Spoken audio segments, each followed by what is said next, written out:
الحمد للہ والصلاة والسلام علی رسول اللہ صلی اللہ علیہ وعلی آلہ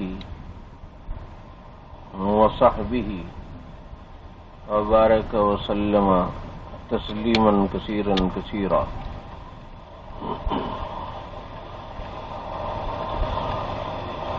اما بعد، اعوذ باللہ من الشیطان الرجیم، بسم اللہ الرحمن الرحیم.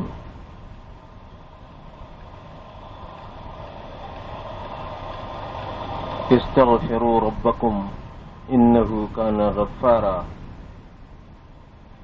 یرسل السماء علیکم مدرارا ویمددکم باموال وبنین وَيَجْعَلْ لَكُمْ جَنَّاتٍ وَيَجْعَلْ لَكُمْ أَنْهَارًا. صدق اللہ العظیم. محترم بزرگوں اور عزیز بھائیوں اور بہنوں،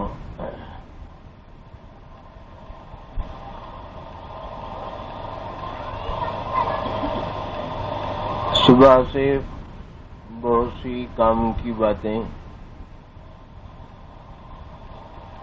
ہم لوگوں نے سنی.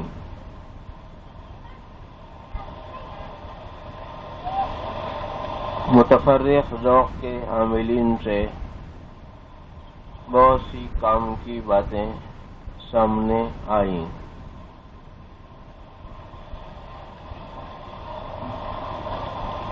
یہ دوسری نشست کے آخری بیان کے اعتبار سے کوئی دیر آپ سے بات کرنی ہے.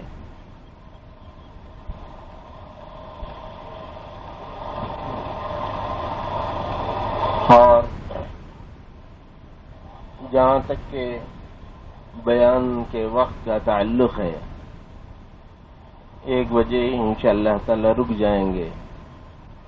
اس کے بعد کھانے کی ترتیب، پھر اذان اور نماز کی ترتیب پیش نظر رہے گی. اسی مناسبت سے اعلان کیا جائے گا. برادر محترم نے جو متفرق کام کی بہت سی باتیں بتائی ہیں، ان کو پیش نظر رکھنا بہت ضروری ہے. وجہ اس کی یہ ہے کہ ہم کو فائدہ اٹھانا ہے، اور استفادہ کرنے کے لیے جو بات بیان کی جاتی ہے اس کی موافق عمل کرنے سے فائدہ ہوتا ہے. اس کو فیضان جو بولتے ہیں نا، وہ علم اور عمل کے جوڑ کی وجہ سے وجود میں آتا ہے.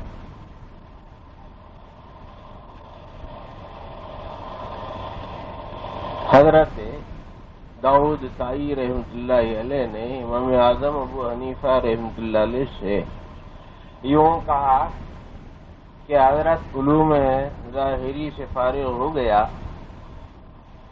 اور بہت سا علم مجھے مل گیا ہے. اب آپ فرمائیے مجھے کوئی کام کی بات. تو یوں ارشاد فرمایا امام اعظم ابو حنیفہ رحمۃ اللہ علیہ نے، علیکا بالعمل، تم پر علم کے ساتھ عمل کا جوڑ ضروری ہے. کیوں؟ ایسے لیے کہ علم بغیر عمل کے فإن العلم بلا عمل، کیونکہ علم عمل کے بغیر کل جسد بلا روح، جسم کی طرح ہے جس میں روح نہیں ہے.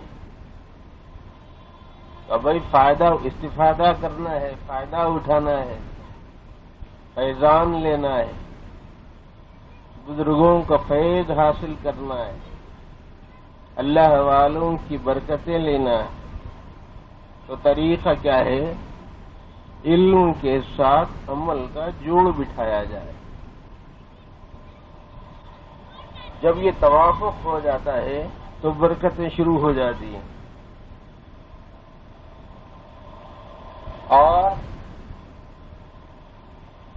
خاص طور پر اللہ والوں کی مجلسوں سے فائدہ اٹھانا، اللہ والوں سے صحیح فیض حاصل کرنا، اس کے لیے یہ بات ضروری ہے کہ اپنی زندگی میں عملی رخ پیدا کر دینا اور شروع کر دینا، دیر نہیں کرنا. اس لیے کہ اگر صحیح معنوں میں فائدہ اٹھانا ہے تو بلا تاخیر انسان متوجہ ہو جانا چاہیے. دیکھیے، اس کا آسان طریقہ یہ ہے کہ پچھلی غلط زندگی سے توبہ کرنا. اب کوئی آدمی یوں کہتا ہے صاحب ہم کو اللہ کے ولی بننا ہے، ہم کو اللہ کے محبوب بننا ہے، ہم کو اللہ کا چہیتا بننا ہے.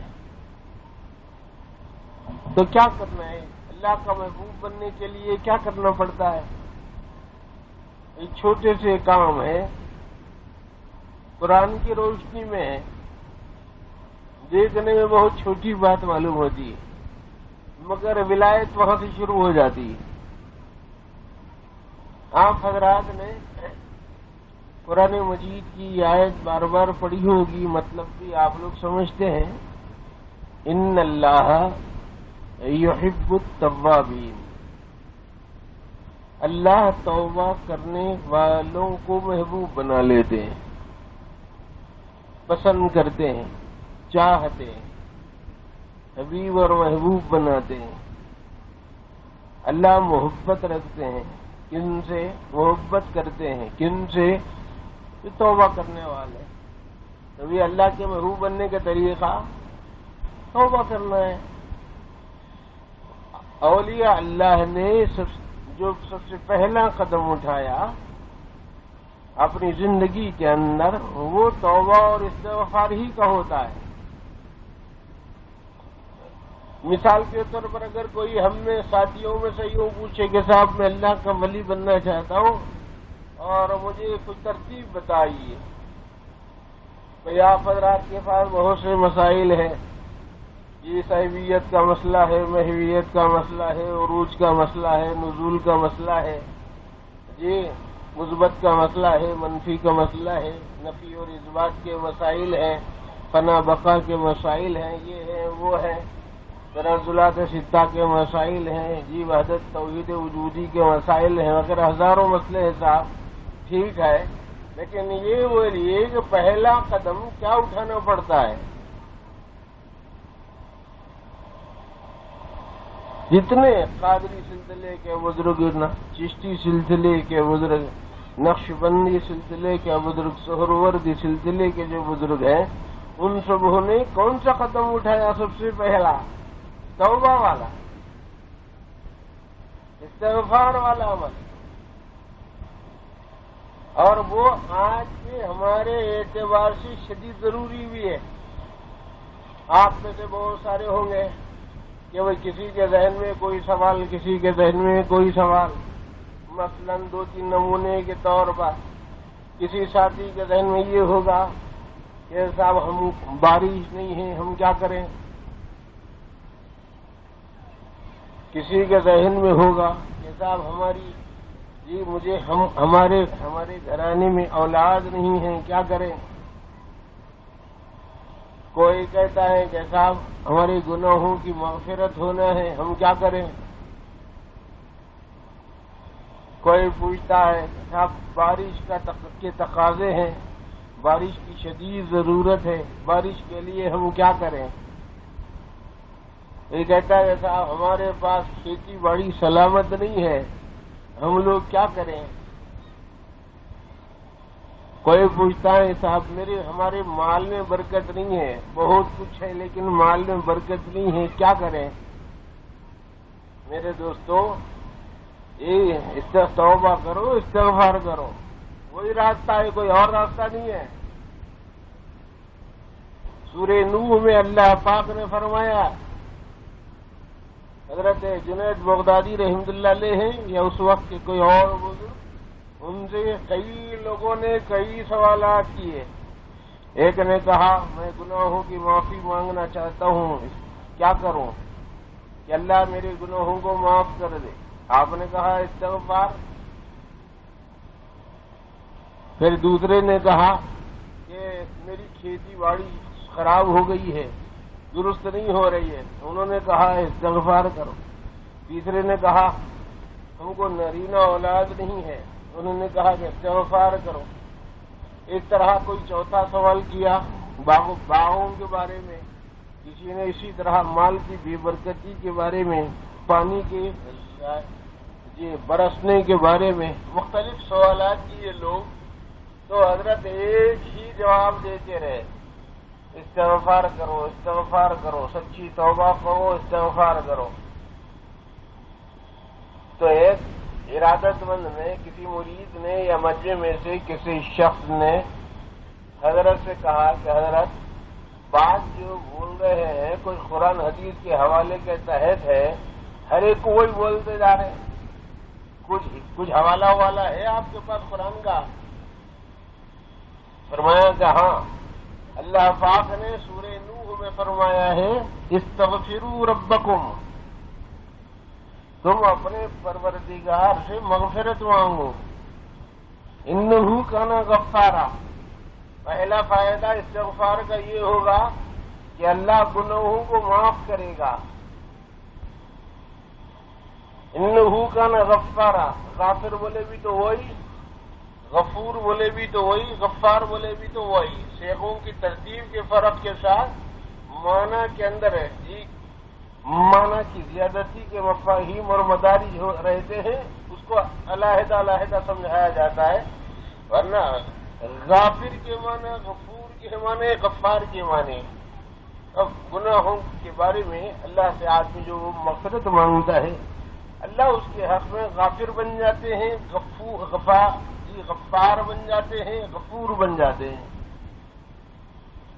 جو استغفار کرتا ہے اللہ اس کے گناہوں کو معاف کرتے ہیں. ایک فائدہ تو یہ ہوگا، اور ہم میں سے کون نہیں چاہتا کہ ہم سب کے سب تو قصورواری ہے جی. اور آج کل بے قصور بولنا بھی ایک قصور ہے. میں اپنے آپ کو بے قصور بولنا بھی مناسب نہیں ہے، اسی لیے کہ ہر کوئی قصوروار ہے. اللہ جی ہمارا کون سا عمل خوب ہے، کون سا خیر ہے، کون سا بھلا ہے، اس میں کس قدر شول ہے، ہم کیا بتا سکتے ہیں؟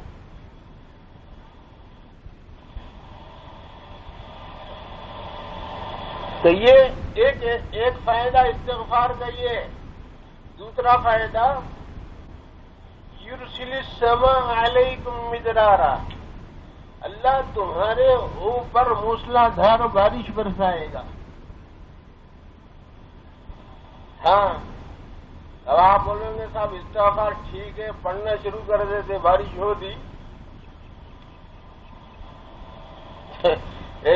ایک والد صاحب رحمۃ اللہ علیہ سے ایک صاحب پوچھنے لگے آپ بول رہے نا ٹھیک ہے میں کرتا ہوں، پھر اللہ میاں کر دیتے نا اس کو. تو حضرت نے فرمایا کہ دعا کر رہا ہے آرڈر دے رہا ہے؟ بیوقوف، دعا کر رہا ہے کہ آرڈر دے رہا ہے؟ اللہ کی مرضی کی بات ہے، وہ قادر مطلق ہے، وہ عالم الغیب والشہادہ ہے، وہ مختار کل ہے. ساری کائنات کے ہر ذرے کی باغ ڈور ان کے ہاتھ میں ہے. ان اللہ علی کل شیء قدیر. وہ اپنی حکمت اور قدرت کے ذریعے سے کسی کے حق میں قبول کریں گے، کسی کو نہیں قبول کریں گے، کسی کو اعتراض اور شکوہ کرنے کا حق نہیں. ہاں، ہم اپنے آپ کو ایسا بنانا ہے کہ اللہ کو پیار آ جائے. اپنے آپ پر اپنا احتساب کرنا ہے. ہم ٹھیک ہو گئے تو حالات دنیا کے ٹھیک ہوں گے، ہم نہیں ٹھیک ہوں گے تو دنیا کے حالات بھی ٹھیک نہیں ہوں گے. تو میرے دوستو ایک فائدہ یہ ہے یہ دوسرا استغفروا ربکم انہ کان غفارا. اس لیے حضرت محدث دکن حضرت عبداللہ شاہ صاحب رحمۃ اللہ علیہ حیدرآباد کے مشہور بزرگوں میں سے گزرے ہیں. نقش بندی اور دیگر سلاسل سے مربوط بھی تھے. میں بالکل بچہ تھا. حضرت مجھے ملاقات کرائے تھے ان کی مسجد کے پاس سے گزرتے ہوئے. حضرت نے تعارف کرایا کہ حضرت محدث دکن رحمۃ اللہ علیہ ہیں. بڑے نورانی بزرگ تھے. نماز کے لیے کھڑا کیا جاتا تو اس وقت تک پھر کسی کو سہارا دینے کی ضرورت نہیں پڑتی تھی. نماز پھر جب مکمل ہو جاتی تو پھر اس کے بعد پھر فوری کوئی سہارا دینا پڑتا تھا. حالت نماز میں کسی سپورٹ کی ضرورت نہیں محسوس کرتے تھے. اس طرح اللہ پاک نے ان کے اندر نورانیت اور روحانیت رکھی.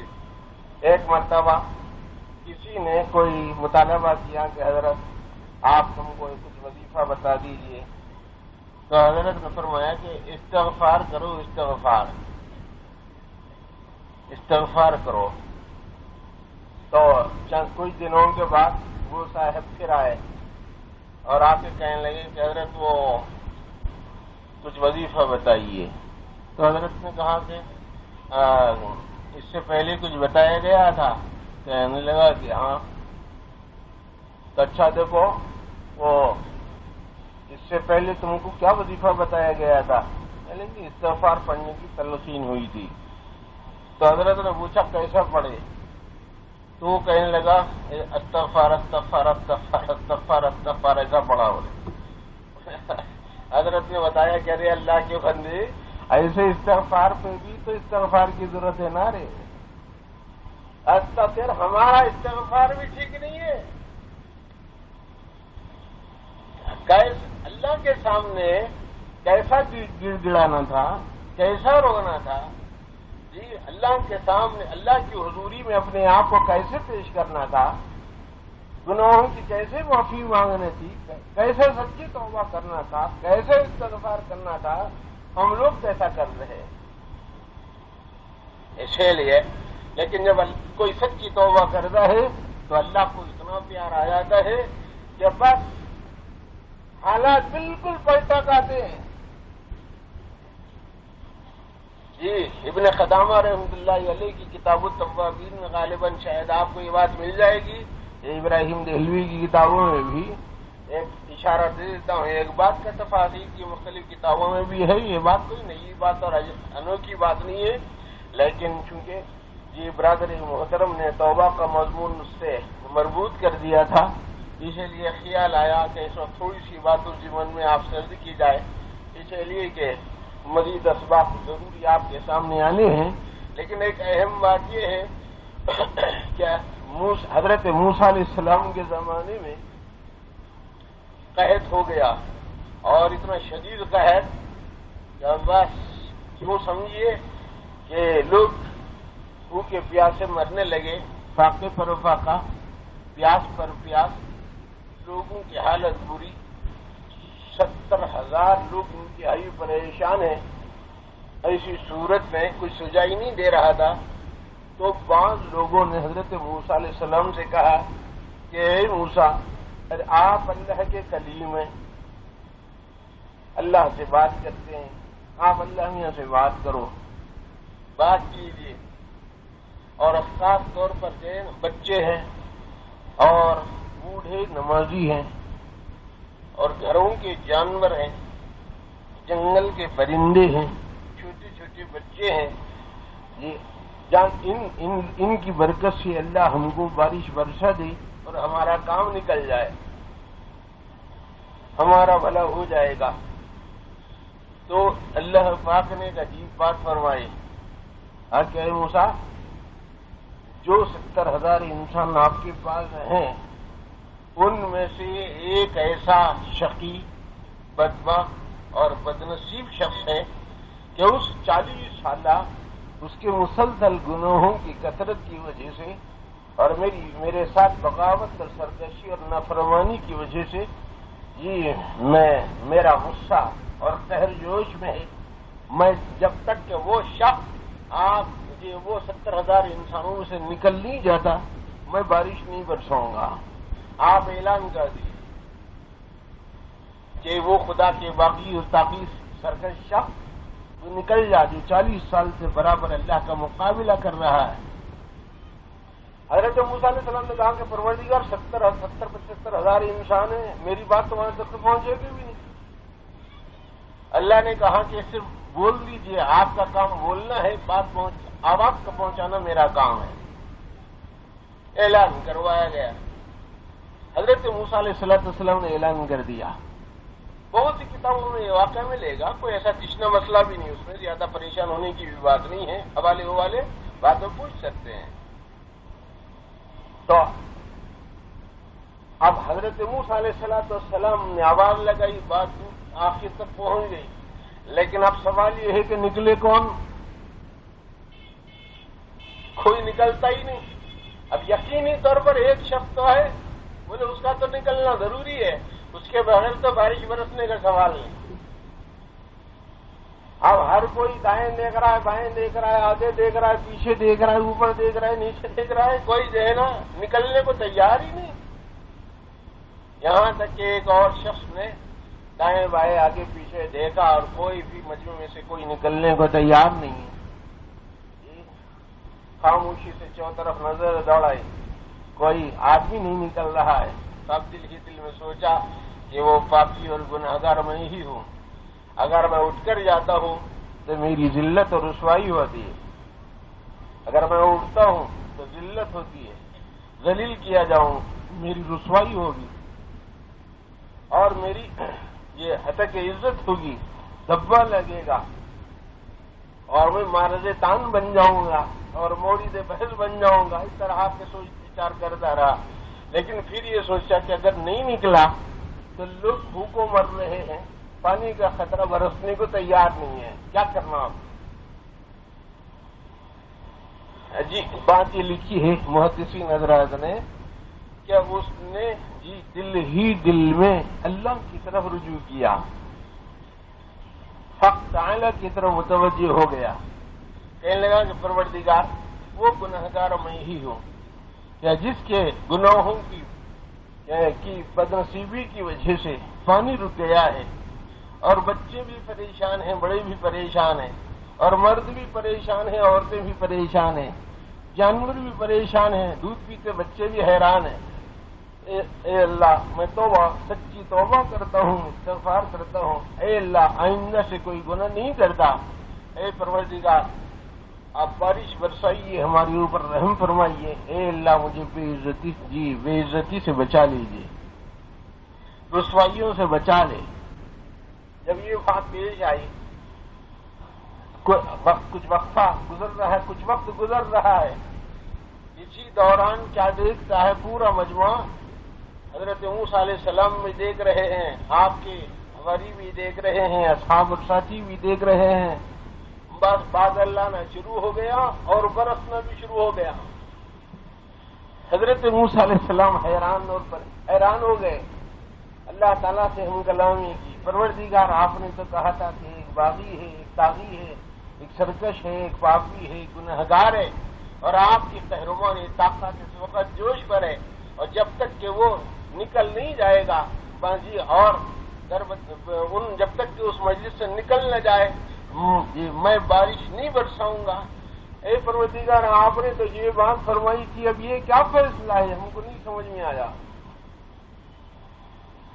اللہ پاک نے کہا کہ اے موسیٰ جس کی شقاوت اور بدنصیبی اور گناہوں کی کثرت کی وجہ سے میں نے پانی روکا تھا، اسی کی سچی توبہ کی برکت سے اسی کی وجہ سے پانی اتار رہا ہوں،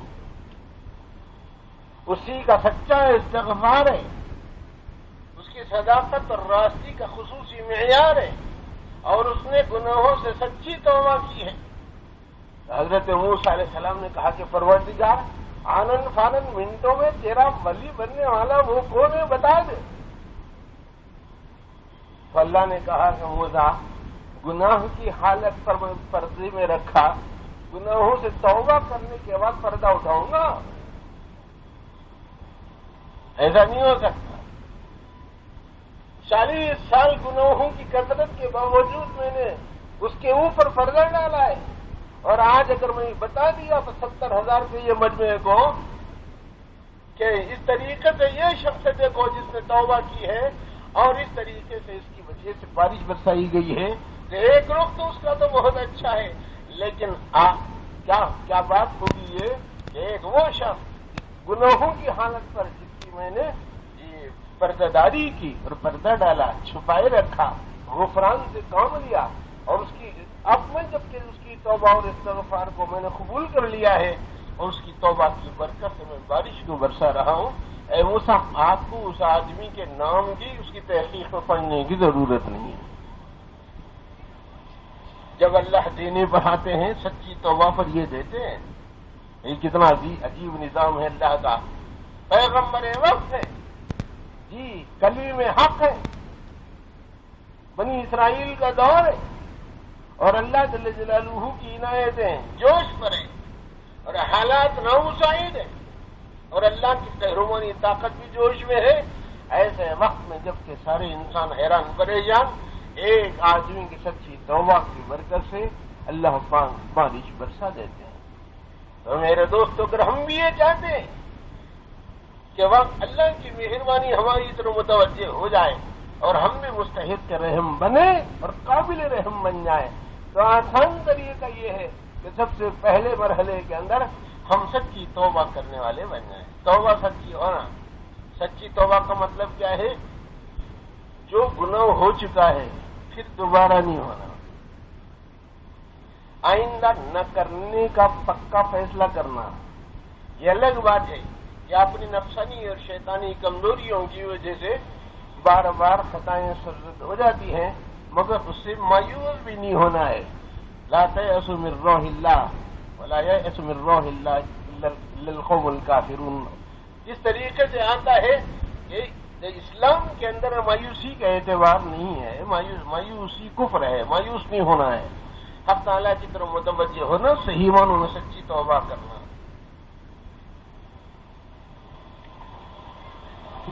اللہ کی عنایت، اللہ تعالیٰ متوجہ ہو جاتے ہیں تو دیکھیے توبہ پر کیا چیز ملتی ہے۔ اسی توبہ کی برکت سے حضرت فضیل ابن عیاض رحمۃ اللہ علیہ اسی توبہ کی برکت سے زبردست سلسلے کے بزرگ بنے۔ حضرت مالک بن دینار رحمۃ اللہ علیہ اسی توبہ کی برکت سے قادری اور چشتی سلسلے کے زبردست بزرگ بنے۔ حضرت ذوالنون مصری رحمۃ اللہ علیہ اسی توبہ کی برکت سے زبردست بزرگ بنے، اور اللہ پاک نے ان لوگوں سے وہ کام لیا کہ دنیا حیران ہے۔ اسکول وہ ولی، وہ اللہ کے لاڈلے، اللہ کے محبوب، اور اللہ نے ان کو چاہا، وہ اللہ کو چاہنے والے۔ اللہ تو جیسے حضرت فضیل ابن عیاض رحمۃ اللہ علیہ ہے، دیکھو آپ کو پوری دنیا کو معلوم ہے، سیرت کی کتابیں پڑھنے والے، تاریخ جاننے والے اہل علم حضرات کو بے شمار کتابوں میں آپ کو یہ بات مل جائے گی کہ حضرت فضیل بن عیاض رحمۃ اللہ علیہ کی جو ابتدائی زندگی تھی وہ شرافتوں کے ساتھ ساتھ شرارتوں کا بھی مجموعہ تھی۔ بہت سی شرافتیں بھی تھی حضرت کے پاس، لیکن کچھ شرارتیں بھی تھیں۔ ابھی اس وقت تک توبہ کے دائرے، تائبین کے، توابین کے دائرے میں داخل نہیں ہوئے تھے، صرف سچی اور پکی توبہ نہیں ہوئی تھی۔ اس وقت تک کی صورتحال ہے، جس مقام پر جس راستے کے اندر ڈکیتی کے کچھ کام اس وقت ہو جایا کرتے تھے، تو اس وقت کی بات لکھی ہے محققین حضرات نے۔ حضرت شیخ علی حجویری داتا گنج بخش رحمۃ اللہ علیہ، جن کو دنیا یاد رکھتی ہے، صاحب کشف المحجوب، ان کے کتاب کے اندر یہ واقعہ مذکور ہے کہ حضرت فضیل بن عیاض رحمۃ اللہ علیہ جب جانے لگے اور ڈاکہ ڈالنے لگے تو بہت سارے لوگ مختلف انداز سے ان کی طرف متوجہ ہوتے تھے کہ بھئی ارے وہ تو ایسے ہیں اور ایسے ہیں اور ایسے ہیں۔ ایک مرتبہ ایک قافلہ جا رہا تھا، اس میں ایک سوداگر بھی تھا۔ اس سوداگر کے سامنے جب بات آئی کہ بھئی دیکھو مقام مرو اور کوئی اور نام ہے خصوصی، تو اس زمانے کے لحاظ سے جو ڈاکے ڈالے جاتے تھے اس کا تذکرہ کر دیا۔ تو اس سوداگر نے کہا کہ بھائی فضیل ابن عیاض کے بارے میں تو مختلف باتیں سننے میں آتی ہیں، یہ بھی معلوم ہوا ہے کہ جی ڈکیتی ڈالتے ہیں، لیکن یہ بھی معلوم ہوا ہے کہ وہ عورتوں کو چھیڑ چھاڑ نہیں کرتے، اور یہ بھی معلوم ہوا ہے کہ اس کے پاس سے سب پورا مال نہیں لوٹتے، اور یہ بھی معلوم ہوا ہے کہ کچھ خیر خواہی کا، شفقت کا مزاج بھی ان کے اندر موجود ہے۔ کچھ ایسی بھی کچھ باتیں تھیں، ایسی کچھ باتیں تھیں، ذرا بھی اہل اللہ سے بھی رابطہ قائم نہیں ہوا تھا۔ کہا کہ حفاظتی، اس سوداگر نے کہا کہ میں حفاظتی دستہ نہیں رکھتا، البتہ ایک خوشی لہن خاری کو رکھ لیتا ہوں، ایک قاری صاحب کو رکھ لیے، ہمیں ان کا کچھ کام نہیں، بس سواری پہ بیٹھنا، ساتھ چلتے رہنا، بس قرآن مجید کی تلاوت کرتے رہنا، قرآن پڑھتے رہو، چلتے رہو، کچھ کام نہیں تمہارا، بس ساتھ رہو، قرآن پڑھو، چلو۔ اچھا، جب اس مقام پر پہنچے جہاں پر حضرت فضیل بن عیاض رحمۃ اللہ علیہ تھے، تو وہاں پر قاری صاحب قرات کر رہے ہیں قرآن پاک کے الفاظ، کیا الم یأن للذین آمنوا ان تخشع قلوبهم لذکر اللہ وما نزل من الحق، کیا اہل ایمان کے لیے اس بات کا وقت نہیں آیا کہ وہ اللہ کے نازل کردہ حکم کے تحت اپنے دل کو جھکا دیں؟ کیا ابھی اہل مومنوں کے لیے اس بات کا وقت نہیں آیا کہ ان کے دل اللہ کی یاد کے لیے جھک جائے؟ بس ایک آیت سننا تھا، کان میں پڑھنا تھا، کان سے پہنچ کر، سماعت سے پہنچ کر دل میں اتر گئی، کہنے لگے کہ مالک وقت آ گیا۔ بس ایک بات تھی اور چاپٹر بدلا، رخ مڑ گیا اور باطل سے حق کی طرف پلٹے۔ اتنے زبردست بزرگ ہوئے کہ تمام قادری، چشتی، نقشبندی، سہروردی سلاسل کے اندر ان کا نام لیا جائے۔ کون سی برکت ہے؟ توبہ۔ اس سے کیا ہوتا ہے؟ توبہ کرنے سے کیا ہوتا ہے؟ اللہ محبوب بنا لیتے ہیں۔ ان اللہ یحب التوابین ویحب المتطہرین، طہارت سے رہنے والوں کو بھی اللہ پاک محبوب بنا لیتے ہیں۔ آج ہم لوگ بے طہارت رہ کر بہت سے مسائل پیدا کر لیتے ہیں۔ با طہارت رہو، اللہ پاک، اللہ تعالی جی اولیاء کی برکت دے دیں گے۔ طہارت سے رہو بھائی، اختلاف ہے گا اس میں بھی، کس کا تو بھی، حنفی کا، شافعی کا، مالکی کا، حنبلی کا، قادری کا، چشتی کا، نقشبندی کا، سہروردی کا، کسی کا اختلاف ہے کیا؟ بھائی کیا کی بول کے گئے، توبہ پہ بولے کرتے، تطہیر پہ بولے کرتے، پاکیزگی پہ بولے سنا، ان نوجوانوں کو کام پر لگو بول کے ذکر کرے، نصیحت کرے، خیر خواہی کی بات کرے، علم اور عمل میں جوڑ پیدا کرنے کی بات کرے، وہ اختلاف ہے اس میں میرے دوست۔ مگر نفس اور شیطان جو ہے وہ مختلف انداز سے گھساتا ہے جی۔ ایک آدمی اختلاف فکر رکھ سکتا ہے، لیکن میرے دوست جن میں کوئی اختلاف نہیں ہے اس کو کیوں نہیں ہے عمل ملا دی؟ بھائی جن جزیات میں، جن دفعات میں، جن حالات میں، جن مسائل میں فکری اختلاف ہے نا، ہمیں اس کو اپنی جگہ پہ رکھو۔ نماز میں کس کا اختلاف ہے؟ میں کس کا اختلاف ہے؟ تلاوت دعا میں کس کا اختلاف ہے؟ ایک دوسرے سے محبت کے ساتھ رہنے میں کس کا اختلاف ہے؟ سلامتی کو پھیلانے میں کس کا اختلاف ہے؟ ماں باپ کی بات ماننے میں کس کا اختلاف ہے؟ بچوں کی تعلیم و تربیت دینے میں کس کا اختلاف ہے؟ اللہ اور رسول کی محبت اختیار کرنے میں کس کا اختلاف ہے؟ سرکار کی عظمت جس دل میں ہونا، اس میں کس کا اختلاف ہے؟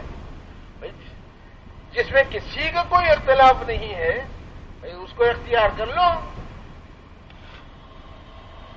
اور یہی بات تھی حضرت محبوب سبحانی شیخ عبد القادر جیلانی رحمۃ اللہ علیہ، اس سچائی کی طرف بلاتے تھے اور قرآن پاک کا حکم بتایا کرتے تھے، یا ایھا الذین آمنوا اتقوا اللہ وکونوا مع الصادقین، سچوں کے ساتھ ہو جاؤ۔ سچے کیسا؟ بس فکر اور عمل میں مطابقت ہونا، اسی کا نام سچائی ہے۔ آدمی کے دل اور دماغ میں موافقت ہو جائے، آدمی کی زبان اور قلب میں توافق پیدا ہو جائے، فکر میں عمل میں ہم آہنگی پیدا ہو، یہ طریقہ ہے ایک انسان کامیابی کے راستے پر پڑ جاتا ہے۔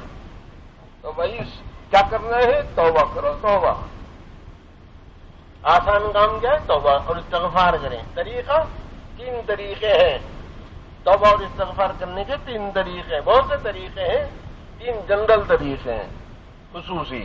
ایک، جیسے ہی خطا ہو گئی اللہ تعالی دعا کر کے اللہ تعالی سے معافی مانگنا کہ اے اللہ قصور ہو گیا، اے اللہ مجھ سے زیادتی ہو گئی، آئندہ سے ایسی حرکت نہیں کروں گا، استغفر اللہ ربی من کل ذنب واتوب الیہ، اے اللہ مجھے معاف فرما دیجیے، اے اللہ میرے گناہوں کو معاف فرما دیجیے، اس طرح دعا کر لے، استغفار کر لے، عام طریقہ۔ اور ایک ہے دوسرا طریقہ خصوصی طریقہ، وہ کیا ہے؟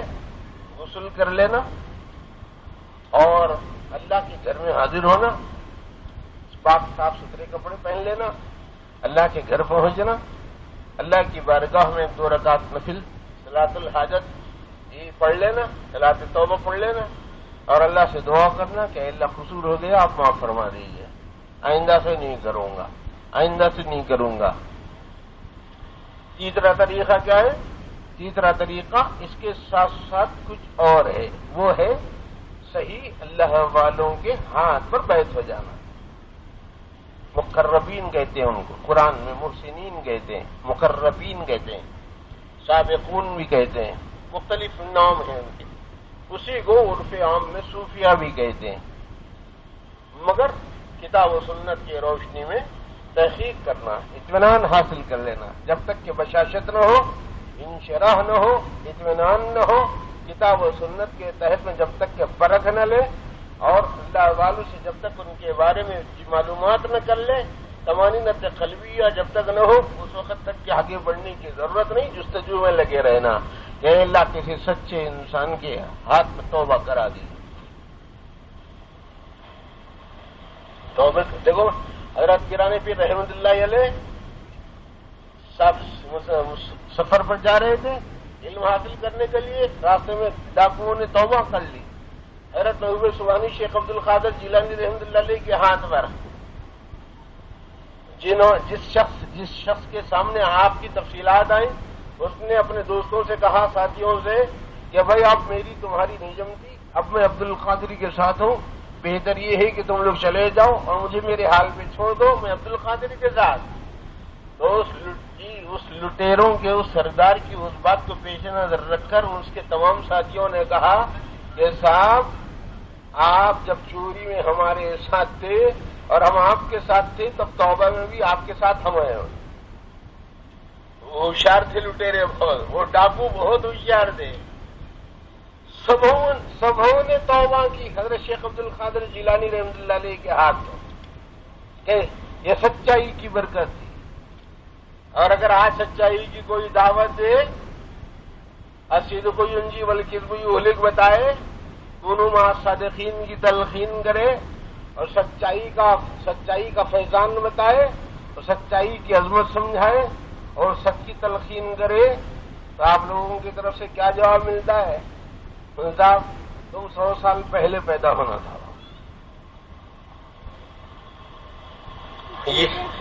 یہاں اس دور میں اور سچائی، یہ کیسے ہو سکتا ہے؟ اور پھر جٹ چلنے میں، ارے باپ رے، سچائی کا پیغام ایک تاجر کے لیے، سچ کی بات یہ ایک کھیتی باڑی کرنے والے کے لیے، ایک عام کاروباری کے لیے سچائی کی دعوت۔ آپ کس دور کی بات کر رہے ہیں اور کس سے کر رہے ہیں؟ جتنے بزرگوں نے بزرگی حاصل کی، خدا پاک کی قسم، وہ کبھی جھوٹ بول کر ترقی نہیں کی ہے۔ کچھ عروج ملا، جو کچھ ان کو عروج ملا، چاہے وہ قادری یا چشتی سلسلے کے بزرگ ہوں، یا نقشبندی سلسلے کے بزرگ ہوں، یا سہروردی سلسلے کے بزرگ ہوں، میرے دوست ایک صاحب کو بھی آپ ایسے نہیں بتا سکتے کہ جنہوں نے زندگی جھوٹ میں گزاری ہو اور اللہ کے محبوب بنے ہوں۔ تو میرے دوست سچائی کو اختیار کرے، راستی سیدھی سڑک ہے جس میں کچھ کھٹکا نہیں، کوئی رہرو آج تک اس راہ میں بھٹکا نہیں۔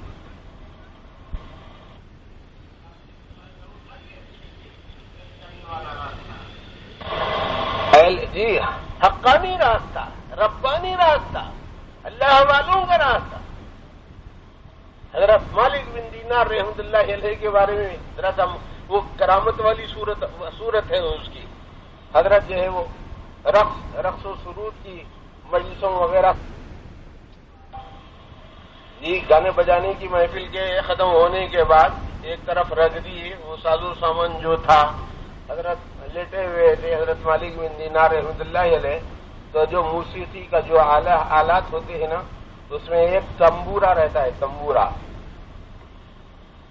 جی حضرت، اور معلوم نہیں دوسرے سن رہے تھے نہیں سن رہے تھے، واقعہ نگار نے اس کی صراحت نہیں کی ہے، لیکن اتنا ضرور لکھا ہے کہ حضرت مالک بن دینار رحمۃ اللہ علیہ سن رہے ہیں، تمبورا بجنے لگا اور اس میں سے آواز آنے لگی۔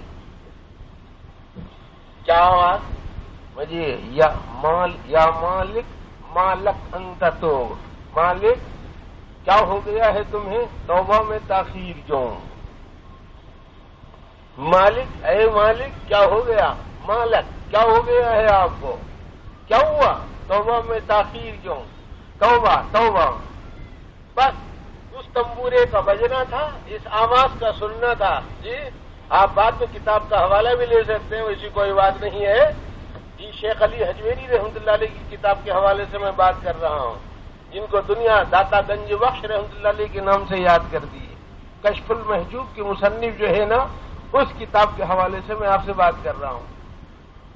اس میں بعض واقعات دوسری جگہوں پر کے ہیں، کتاب التوابین وغیرہ کے، مگر یہ میرے دوستو سوچئے کہ حضرت مالک بن دینار رحمۃ اللہ علیہ کے سچی توبہ کا وقت آیا، انہوں نے گناہوں سے توبہ کی، اور آج مالک بن دینار کے نام سے دنیا جانتی ہے کہ وہ زبردست بزرگوں میں سے۔ تو صرف اگر ایک آدمی سچی توبہ کر لے، بھٹکا ہوا اگر راہ راست پر آ گیا، تو میرے دوستو زندگی میں مرنے سے پہلے اگر بھٹکا ہوا راہ راست پر آ جائے تو اس کو بھٹکا ہوا نہیں بولتے، راہ راست پر ہے۔ اللہ پاک نے قرآن مجید میں فرمایا ہے، الا من تاب وآمن وعمل عملا صالحا فاولئک یبدل اللہ سیئاتہم حسنات وکان اللہ غفورا رحیما۔ اللہ ایسے آدمی کو سچی توبہ کرتا ہے، ایماندار بن جاتا ہے، نیک عمل کا خوگر بن جاتا ہے، اور اعمال صالحہ اس کی زندگی میں آ جاتے ہیں، تو اللہ پاک کہتے ہیں کہ اس کے گناہوں کو نیکیوں سے بدل دوں گا۔ کون کون کیسے کیسے گناہ کرے ہوں گے، اور اللہ کا پیار دیکھو، اس کے دو مطلب بتائے ہیں بزرگان دین نے۔ ایک مطلب یہ ہے کہ اس کی زندگی شر سے نکل کر راہ خیر پر پڑی، لیکن دوسرا صاف اور تقریباً اجماع امت ہے اس پر، اور وہ یہ ہے کہ اللہ پاک گزرے گناہوں کو نیکیوں میں بدل دیتے ہیں، چاہے 10 کروڑ رہے، 10 کھرب رہنے دو، 10 ارب رہنے دو، 10 کھرب رہنے دو، جب اللہ دینے پر آتے ہیں تو کون روک سکتا ہے؟ حضرت ابراہیم علیہ السلام ہمیشہ مہمان نواز سے کسی نہ کسی کو دسترخوان پر رکھ کر کھلا دیا کرتے تھے۔ ایک مرتبہ ایک شخص کوئی ملا نہیں، کوئی مہمان، تو دور دور جا کر ایک شخص کو پکڑ لائے کہ میاں مہربانی کرو میرے ساتھ آؤ، بیٹھو کھانا کھاؤ۔ جب بیٹھ گئے، کھانا رکھ دیا، تو اس کے بعد کہا کہ بسم اللہ بولو اور کھاؤ۔ اس نے کہا یہ میں بسم اللہ نہیں آتا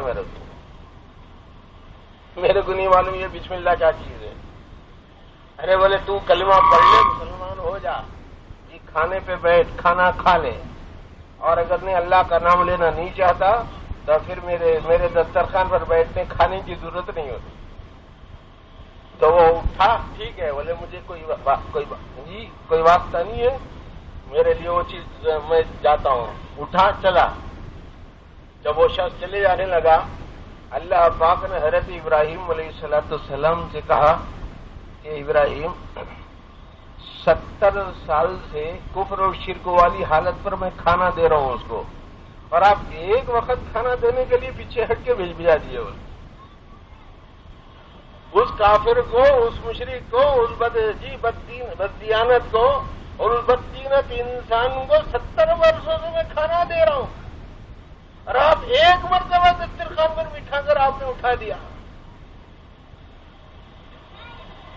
کیا تو جب اب آپ اٹھے، سیدھے دوڑے دوڑے گئے، اس کی تلاش کی، اور یہاں ادھر ادھر ڈھونڈ ڈھانڈ کے اس کو پکڑا، اور اس کے بعد اس کو بلا لائے اور بہت عاجزی سے انکساری سے کھانا وغیرہ کھلایا.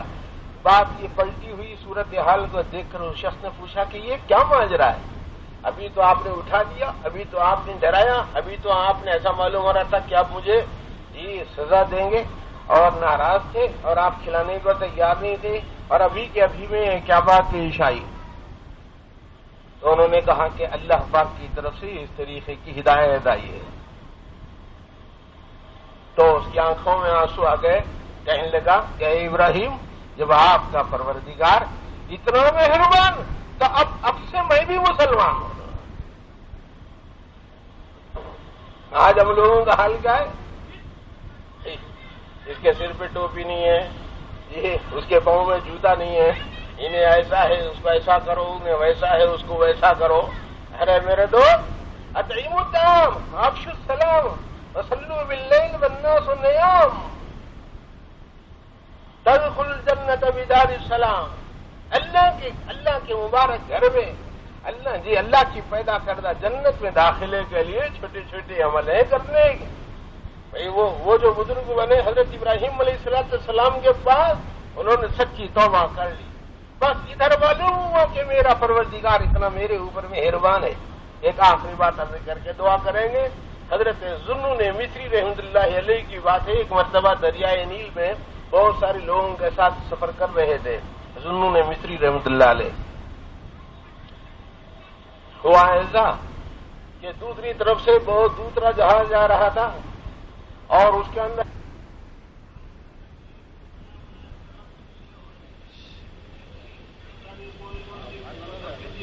عمل میں مشغول تھے. بہرحال اس طریقے سے حالات تھے. تو جو آپ کے ساتھ جو تھے کشتی میں، ان لوگوں نے کہا کہ حضرت بالکل نادان ہیں اور بالکل احمق لوگ ہیں اور جانتے ہی نہیں ہیں اور خدا کے باغی اور سرکش ہیں. آپ ایسا کریں حضرت، ایسی دعا کر دیجیے کہ ان کا بیڑا غرق ہو جائے، بیڑا غرق ہو جائے، بس برباد ہو جائے، تباہ ہو جائے. جب کئی لوگوں نے اس طرح کی بات کی، یا کسی سمجھدار آدمی نے اٹھائی اور دعا کی کہ اے اللہ، بڑی مزے کی بات ہے، اے اللہ آج اس طریقے سے ان لوگوں کو آپ نے خوشی عطا کی ہے، اے اللہ ہمیشہ کی خوشی ان کے حق میں مقدر کر دے گا. لوگ ہم پورے پریشان، یہ لوگ بڑے میاں کو بولے تھے ایک اور انہوں دعا ایک کر رہے ہیں. یہ کیا بات ہو گئی؟ ذوالنون مصری کیا ہو گیا؟ ہم تو یہ سمجھ رہے تھے کہ آپ ان کا بیڑا غرق کریں گے دعا کر کے، جی بددعا کر کے. کیا بات ہو گئی؟ لیکن کیا دیکھتے ہیں، دیکھتے ہی دیکھتے کشتی قریب آئی، اور وہ لوگ اور قریب آنے کو پسند کیے، اور یہاں تک کہ حضرت ذوالنون مصری رحمۃ اللہ علیہ کے ہاتھ پر ان لوگوں نے توبہ کرنے کی ٹھان لی اور کہا کہ ہم کو مسلمان بنا دیجئے اور ایمان کی دولت کے لیے دعا کر دیجئے. جب سب کے سب مسلمان ہو گئے، توبہ کر لی ان لوگوں نے، تو لوگوں میں چیمی گوئیاں ہونے لگی، تو کچھ بولا میں کچھ بولا. حضرت کے سامنے جب بات آئی ذوالنون مصری رحمۃ اللہ علیہ کے، تو انہوں نے کہا کہ اصل بات یہ ہے کہ میں دعا ہی کر سکتا تھا، اور میں ان کی خوشیاں چھین لینا اس کو پسند نہیں کیا. اس کے لیے بددعا کروں، مجھے یہ بات پسند نہیں آئی. البتہ یہ ہے کہ یہ بات چاہا کہ وہ ہمیشہ کی خوشیاں ان کو ملے، اور ہمیشہ کی خوشیاں ملتی ہیں ایمان پر. اس لیے جی چاہا کہ اگر یہ لوگ ایمان قبول کر لیے اور اپنے گناہوں سے انہوں نے توبہ کر لی، کافر کفر سے، مشرک شرک سے اور بدعت سے توبہ کر لے گا، تو پھر ہمیشہ کی خوشیاں اس کا مقدر ہو جائیں گی. اس وقت میں نے چاہا کہ بس اس طریقے سے دعا کروں کہ اللہ ہمیشہ کی خوشی ان کے لیے دے دے، تو اللہ نے ان کے ایماندار ہونے کی شکل بنا دی، اللہ نے میری دعا قبول فرمائی۔ تو بھائی کس کی معلوم نہیں کس کے حالات کیسے ہیں، معلوم نہیں کس کے وقائع کیسے ہیں، معلوم نہیں کون سے کس قسم کے حالات میں ہے، تو ہمارے جو بھی حالات ہوں، ظاہری حالات ہوں یا باطنی حالات ہوں یا فکری حالات ہوں یا عملی حالات ہوں جی، یا جسمانی عوارض والے حالات ہوں یا روحانی عوارض اور امراض والے حالات ہوں، کچھ بھی ہو ہمارے حالات نامساعد ہیں۔ اس کے لیے چونکہ ہم لوگوں کو ایک کام کرنا ہے کہ اللہ پاک ہم سے راضی ہو جائے، اور اللہ راضی ہوتے ہیں ہم توبہ، سچی توبہ اور استغفار کرنے سے اللہ راضی ہوتے ہیں۔ اسی لیے حضور صلی اللہ علیہ وسلم نے امت کو تلقین کرنے کے لیے روزانہ 70 دفعہ آپ استغفار فرمایا کرتے تھے۔ صحاح ستہ کی کتابوں میں بعض حدیثوں کے اندر آپ کو مل جائے گا جس میں حضور صلی اللہ علیہ وسلم کی روزانہ 70 مرتبہ استغفار کرنے کا تذکرہ بھی آتا ہے۔ امت کے لیے تعلیم، حالانکہ آپ معصوم بے گناہ جی، نبوت سے پہلے بھی پاکیزہ اور نبوت کے بعد بھی پاکیزہ۔ پورے اہل سنت والجماعت کا مسلک ہے کہ حضور صلی اللہ علیہ وسلم معصوم ہیں، تو پھر عصمت انبیاء کرام علیہ الصلوۃ والسلام کے عظمت سے، تو پھر ایسی صورت میں کیسے جی کس طریقے میں دعا فرماتے رہی، اس طرح کی دعائیں جو کہ تلقینا للامہ، تعلیما للامہ، اور امت کو بتانے کے لیے کہ میں اتنا محفوظ اور معصوم ہو کر بھی اللہ کی طرف رجوع رکھتا ہوں، تو آپ لوگ تو بدرجے اولا ایسی صورت میں اللہ کی طرف رجوع کرنا چاہیے، اللہ کی طرف پلٹنا چاہیے۔ رجوع الی اللہ ہمارے سارے مسائل کا حل ہے، اللہ ہمارے جو بھی مسئلے ہو سارے مسائل کا حل رجوع الی اللہ ہے۔ اللہ پاک مجھے اور آپ کو عمل خیر کی توفیق عطا فرمائے، دنیا اور آخرت کی سعادت و عافیت اللہ ہمارا مقدر کرے، اور شرور اور آفات سے ہماری حفاظت۔ اب نظام اللہ کریں۔ سبحانک اللہم وبحمدک، نشہد ان لا الہ الا انت، نستغفرک ونتوب الیک۔